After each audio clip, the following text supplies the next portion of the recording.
여러분 안녕하십니까? 다파 뉴스입니다. 한국형 전투기 개발 사업인 보라매 사업의 탐색 개발을 위한 국제 공동연구센터가 문을 열었습니다. 우리나라와 인도네시아 양국의 130여 명의 연구진들이 군 작전 요구도 구체화 및 항공기 기본 형상 설계 등의 업무를 수행하게 됩니다. 박지영 기자입니다. 지난 2일 보라매 사업 국제 공동연구개발센터가 대전 유성구에 문을 열었습니다. 이날 행사에는 노데레 방위사업청장과 인도네시아 에리스 헤리안토 국방사무차관 등 150여 명의 관계자들이 참석했습니다. 보라매 사업은 도입된 지 40년 이상 된 F4와 F5를 대체하기 위한 한국형 전투기로 개발하는 것입니다. 탐색 개발은 본격적인 사업 착수에 앞선 선행 연구 단계로 군 작전 요구도 구체화 및 항공기 기본 형상 설계 등의 업무를 수행하게 됩니다. 2020년도에 우리가 원하는 차세대 주력 전투기를 개발해서 우리 공군과 인도네시아 또 참여하는 다른 나라 해외에 수출을 목표로 개발을 진행할 예정입니다.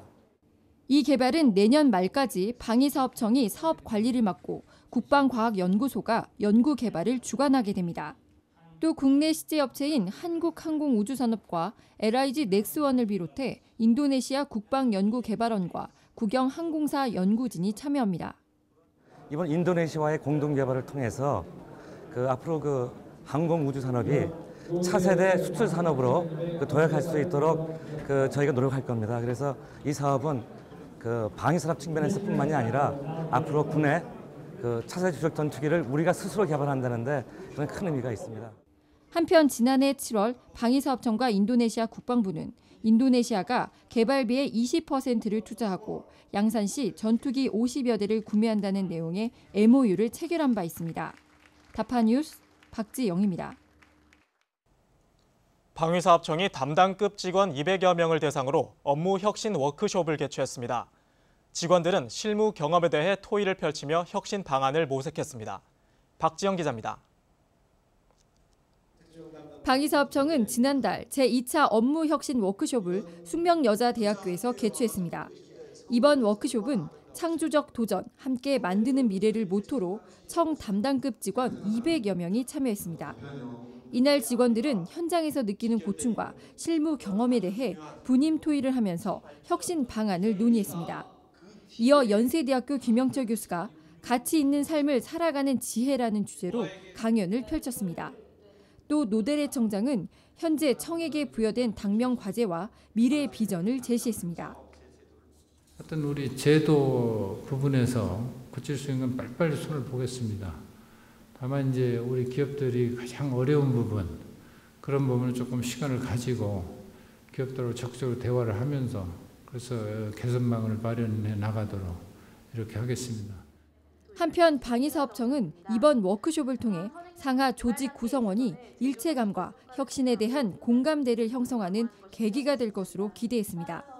다파 뉴스 박지영입니다. 방위사업청은 지난달 상반기 성과 분석 회의를 개최했습니다. 이번 성과 분석 회의는 고품질화와 방산 경쟁력 강화라는 주제로 국회와 언론, 학계 등의 전문가를 초청해 토론을 실시했습니다. 이어 주요 업무 혁신 방향인 사업 기획 단계에서의 전문성 객관성 제고, 전순기 품질 관리 강화 등 업무에 실질적으로 연결하기 위한 혁신 과제에 대한 논의도 펼쳤습니다. 방산물자 교육지원센터는 지난 28일 코트라에서 방위산업 해외 진출 전략 세미나를 개최했습니다. 이번 세미나는 한국 방산물자 수출 활성화와 해외 진출의 전략적 접근을 위해 마련됐습니다.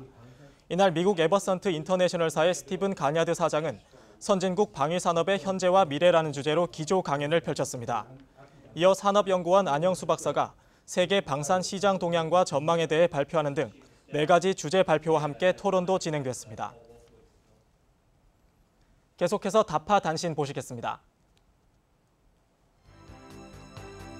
지금까지 미국, 프랑스 등 국외에서 수입해오던 차량 탑재형 전자전 장비가 국내 기술로 개발됐습니다. 이번에 개발된 전자전 장비는 오늘 9월에 LIG 넥스원과 계약을 체결해 내년부터 우리 군에 보급됩니다. 또 이에 따라 3,300억 원 정도의 수입품 대체 효과도 기대되고 있습니다. 공중조기경보 통제기 1호기가 지난 1일 공군 김해기지에 도착했습니다.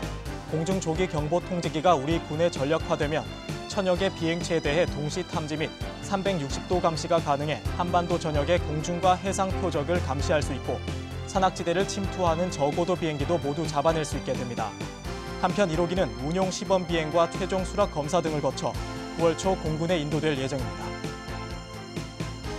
방위사업청에서 근무하는 김영길 중령이 세계적 권위를 자랑하는 인명사전 마르퀴즈 후즈후 2010년 판에 이어 아시아 국가 인명을 수록한 2012년 판에도 등재됐습니다. 그는 지난 2008년 전문가 시스템 관련 국제저널에 신기술 예측 관련 논문 수록 등의 연구 성과를 인정받아 이번 인명사전에 등재됐습니다. 방위사업청은 지난달 지식경제부 산하 비영리법인인 한국수의법협회와 업무협정약정을 체결했습니다. 방위사업청은 이번 협약 체결을 통해 무응찰 품목에 대해 수의법협회가 구매를 추진하게 돼 국외로부터 도입되는 무기체계 부품의 수입원이 다양화될 것으로 전망했습니다. 이상으로 다파 뉴스를 모두 마칩니다. 고맙습니다.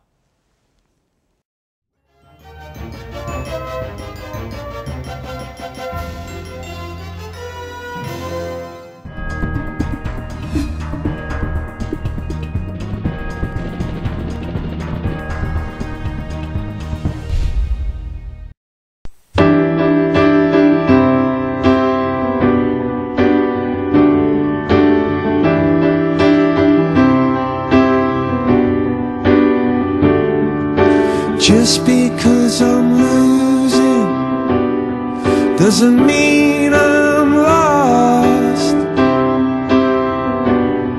Doesn't mean I'll stop. Doesn't mean I'm across.